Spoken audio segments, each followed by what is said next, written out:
Most AVD admins still believe strong passwords and MFA are good enough. But that thinking is already outdated and dangerously risky.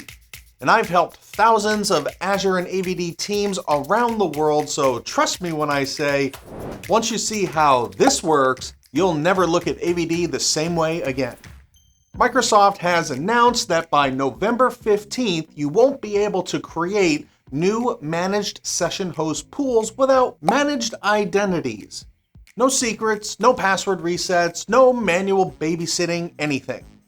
Which is a great idea. It's just like getting rid of all of those passwords that are taped under everyone's keyboards and replacing them with smart card authentication.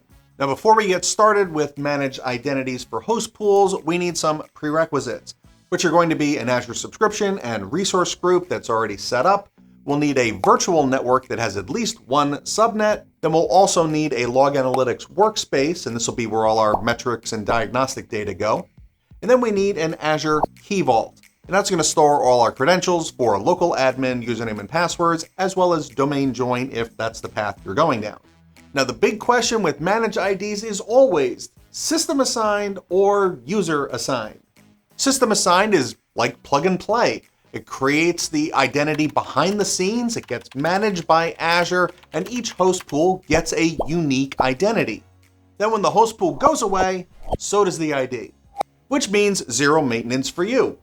Here in the AVD portal, let's create a new host pool. Pick your subscription and resource group, and then give it a name and pick your region. And as with all preview features, you should turn on the validation environment. Then you go ahead and pick your app group type, and at the bottom, you pick your pool type. And then select Yes for session host configuration, which is where the managed identity will shine. And in my opinion, that's how all host pools should be set up, because that's where all the latest features, benefits, and future proofing are. Then you pick your load balancer and set your max session limits. Then you click Next. And the Session Host tab is more focused here on creating session host configurations rather than necessarily building the VM. So I'm going to build it with 0. Then scroll down, give your hosts a prefix, and I always select as many availability zones as are possible, and then pick the latest multi-session image. Select the premium SSD because you'll need more horsepower on that C drive with more users signed in at once. Then you pick your VNet and the subnet that you want to use. And since I already have an NSG on my subnet directly, I won't be using the network security group option here. Pick whatever join type you need along with the credentials from your Key Vault. Then go ahead and click Next. Select your workspace from the dropdown or create a new one quick and click Next. And it's here on the Management tab where all the magic happens. This box should be checked, and we want to select whether we're going to use a system assigned or user assigned ID. This time we'll pick System. Now with system assigned IDs, I always get asked, where in the world can I see all of them? Well, if you jump over to Entra ID and then go to Enterprise Applications, change the type here to Managed Identities, and they're all right here. And they're going to be named, in this case, the same thing as the host pool, which is going to make them easy to find. You can also look them up by their object ID right here, and we'll see that in just a second. Back in our build, these are all of the permissions that your system assigned managed identity is going to get. And at the bottom here, check the box and then set up your diagnostic settings to your log analytics workspace, click Next, and add all of your tags like all Azure experts do, and create. In your host pool, you'll see this new Identity Blade section. And in here, it shows the system assigned managed identity with the matching object ID, so you know which one it belongs to. So if system assigned managed IDs are really this quick and easy, should we even talk about user assigned identities? Well, that's a good question, and for a lot of you, no, we shouldn't. System assigned IDs will be perfect, but there are some places where it makes sense. First, user assigned identities puts you in control, which is a requirement for a lot of you. Second, you can reuse the same ID across multiple pools, and that's pretty huge if you've got AVD stretch across different regions and workloads. And finally, you get to decide exactly what permissions this identity gets. And that'll cut down on role sprawl and tighten all of your cloud governance, which makes your security folks really happy. Now, before you can use the user assigned approach, we need to create a new ID.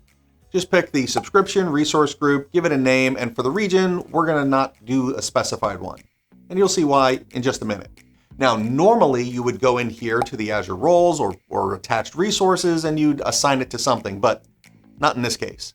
To do the user assign method back here in the AVD portal, you go through your build like you always have. When you get to the management tab, you need to pick the section for the user assigned managed identity, select it from the drop-down, and make your life easy by checking this box, which will assign all of the permissions that the user assigned ID requires, so you don't have to do it yourself. Then go ahead and complete your build. And you don't have to worry because you aren't getting locked in forever. You can easily switch the ID approach just by going back to the host pool to the identity blade, and then select the option you want and click Save. Now, before I let you go in this video, we need to talk about two more things. Now, this is a preview feature at the moment, and through my testing, I found that if I had a system assigned pool, and then I wanted to switch it to user assigned with a brand new ID that I hadn't given any permissions to, this will not grant those permissions automatically. So if you want to use the user assigned approach, even on an existing pool, I would go through the process of creating a new pool with that new ID so you can check that box and get all the permissions assigned. And then you can go back and delete that particular pool and then reassign the user assigned ID to the existing pool. And I know that sounds like a whole bunch, so maybe we'll get that process cleaned up. Secondly, all of the current existing AVD features are not yet updated to use this managed identity approach. Specifically, autoscale, Start VM on Connect, and app attach will still rely at the moment on the older permission model, which is more about directly assigning RBAC.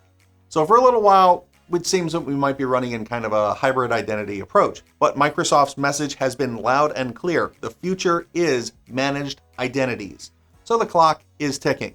So don't sit around and just wait for November before you start testing things and figuring it out, because you won't be able to create new pools without a managed identity.